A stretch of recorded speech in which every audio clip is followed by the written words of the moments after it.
Mais um tema do dia na redação do 00. O meu nome é Renato Soares e esta segunda-feira temos connosco o Miguel Freitas, jornalista e especialista de handball do 00, para analisar toda a polémica que resultou do clássico entre Futebol Clube do Porto e Sporting no passado sábado, dia 28 de março.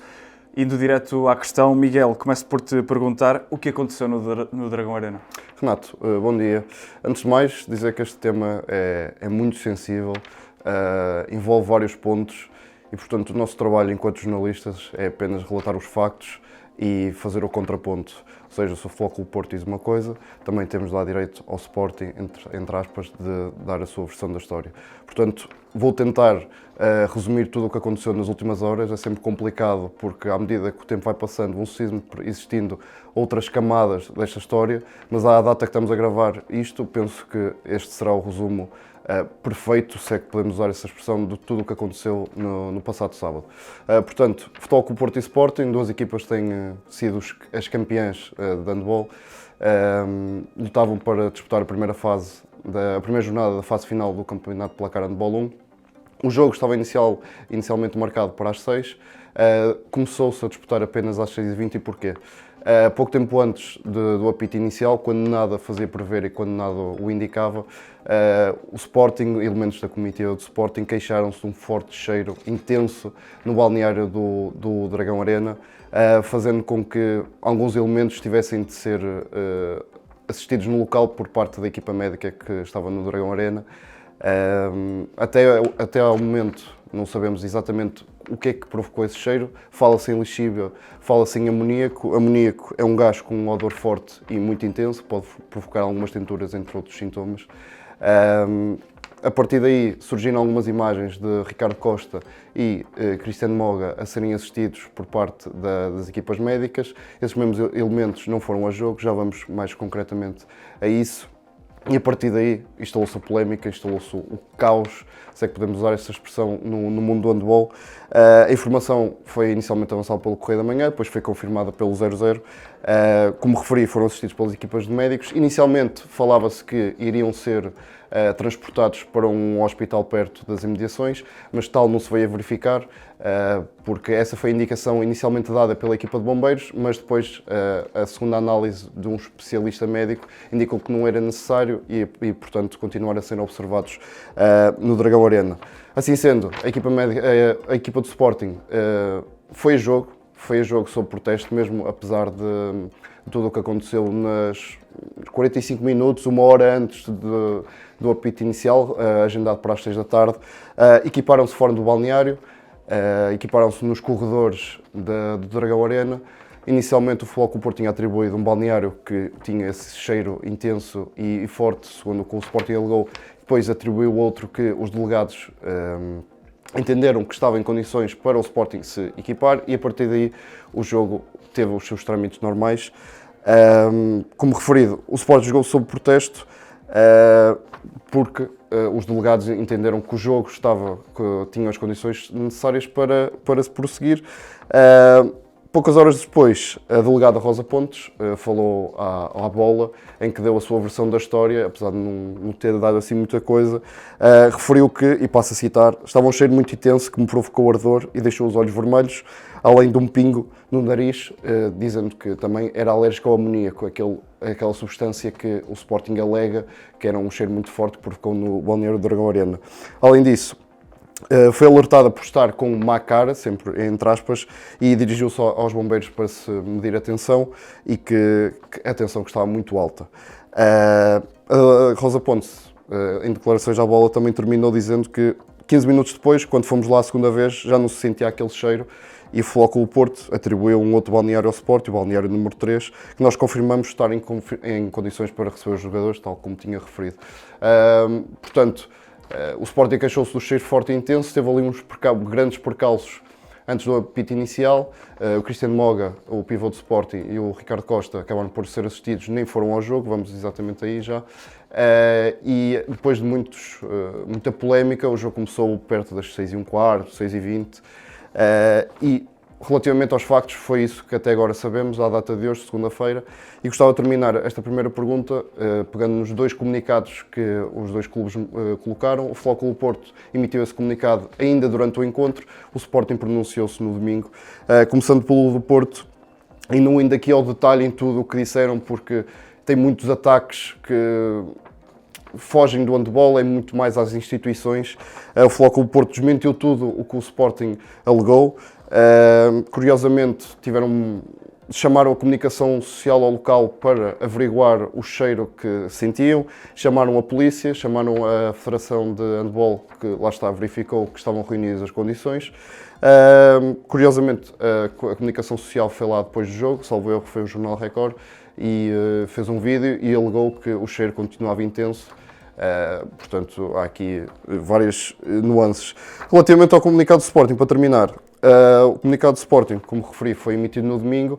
O Sporting também atacou o Futebol Clube do Porto em diversas nuances, também ainda mais relacionado com o que aconteceu no Clássico de Futebol aqui há umas semanas, e pediram uma reunião urgente com a Ministra da Cultura, da Juventude e do Desporto, a doutora Margarida Balseiro Lopes, para meter um bocadinho de travão, segundo o que o Sporting alega, nas ações que o Futebol Clube do Porto tem praticado em diversas nuances. Portanto, há muitos factos, há muitas acusações, há muita polémica, mas até à data de hoje é tudo isto que se sabe. Miguel, abordaste exatamente essas duas pessoas que não conseguiram estar no jogo. A ausência desses dois elementos do Sporting que tiveram influência na partida? Não, porque o Sporting ganhou. Como referi, o Cristiano Moga foi o jogador que esteve de fora. Apesar das estatísticas não o mostrarem, é um jogador fundamental para o Sporting, é um jogador fundamental do ponto de vista defensivo, e também Ricardo Costa esteve fora da ficha de jogo, fazendo com que fosse substituído por Ricardo Candeias, o seu fiel escudeiro, que já o acompanha há algum tempo. Portanto, passando dos factos para uma análise aqui mais subjetiva, fazendo aqui um mini resumo, se é que podemos chamar, o Sporting acaba se calhar por se moralizar, tendo em conta o que aconteceu com os seus dois elementos, e faz uma exibição muito bem conseguida, apesar de todas as nuances. O Sporting teve menos um jogador para rodar, além já da lesão do Nathan Soares, que nem viajou para o Porto, mas mesmo assim fez uma exibição muito personalizada e castigou o Porto, que foi um bocadinho a imagem do que tem sido esta época. Um pouco irregular, pouco coeso em termos defensivos, poucas soluções atacantes. O Porto até, salvo erro, passa para a frente do marcador pela primeira vez, ou depois de muito tempo, apenas na segunda parte, aos 44, 45 minutos, mas depois o poderio do Sporting veio ao de cima. Estamos a falar de uma equipa que, na presente edição do Handball 1, ainda não perdeu um jogo, não empatou um jogo, portanto são, salvo erro, 23 vitórias em 23 jogos. O jogo era de capital importância, é importante referir isso. Todos os jogos entre Porto e Sporting são muito importantes, mas este era importante no sentido em que o Futebol Clube do Porto se perdesse, como se veio a verificar, ficava muito afastado da luta do título campeão nacional. Como referi, estamos na primeira jornada, mas ainda há muito para disputar, mas o Sporting está neste momento com 5 pontos de avanço, o Sporting ganhou, chegou aos 36, o Futebol Clube do Porto tem 31. É importante ressalvar que as equipas chegam a esta fase com 50% dos pontos adquiridos, por isso é que já têm aqui na casa dos 30. Portanto, o Sporting, apesar de todas as nuances e condicionantes, faz uma boa exibição, faz uma missão muito competente perante um Dragão Arena que esteve muito bem composto, também os adeptos do Sporting fizeram-se ouvir. Portanto, diria que à data de hoje também, porque é tudo muito subjetivo, fazendo apenas futurismos, o Sporting está muito bem lançado para fazer o tricampeonato e acabou por não notar as diferenças, as ausências por parte de Ricardo Costa e Cristiano Moga, que foram hospitalizados, continuaram a ser observados e não estiveram na ficha de jogo. Portanto, diria que o Sporting, relativamente ao jogo de sábado, foi um justo vencedor. Regressando agora à polémica, Miguel, qual é que é o motivo da queixa do Futebol Clube do Porto? O Sporting emitiu um comunicado, lá está, como referi, como comecei este meu dia, a queixar-se das alegadas práticas que o Futebol Clube do Porto teve no seu balneário. O Futebol Clube do Porto também entrou pelo mesmo caminho, se é que podemos dizer, e alega que Martim Costa, o jogador do Sporting, um dos jogadores mais importantes do Sporting, agrediu um adepto antes do apito inicial. Segundo o que foi possível observar e tendo em conta a minha análise apenas por essas imagens que foram divulgadas nas redes sociais, é possível ver o Martim Costa ali num pequeno atrito, se é que podemos usar esta expressão, com um adepto que estava ali na bancada. Aquela bancada acaba por não ser utilizada em todos os jogos, acaba por ser utilizada apenas em jogos maiores ou de maior dimensão e é reservada a convites, jogadores, atletas do clube, ou seja, pessoas que... o público em geral, entre aspas, penso eu que não pode comprar bilhetes para lá. O que se vê é o Martim Costa ali num bate-boca e a ser separado por elementos do Sporting, a ser separado pela segurança que estava presente no local, com um adepto que depois é encaminhado um bocadinho para fora da zona. Segundo o que o Record publicou hoje na sua edição impressa, Martim Costa foi alvo de insultos, o que levou àquela reação por parte do Martim. Tendo em conta isto, o Futebol Clube Porto, penso eu, que vai avançar com uma queixa contra o Martim Costa. Isto acaba por vir um bocadinho à boleia também do que aconteceu no último jogo no Dragão Arena.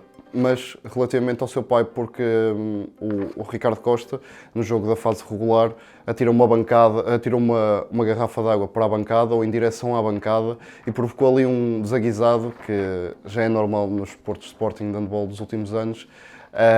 E agora esta também foi um bocadinho também à boleia disso. As equipas estão muito picadas entre si.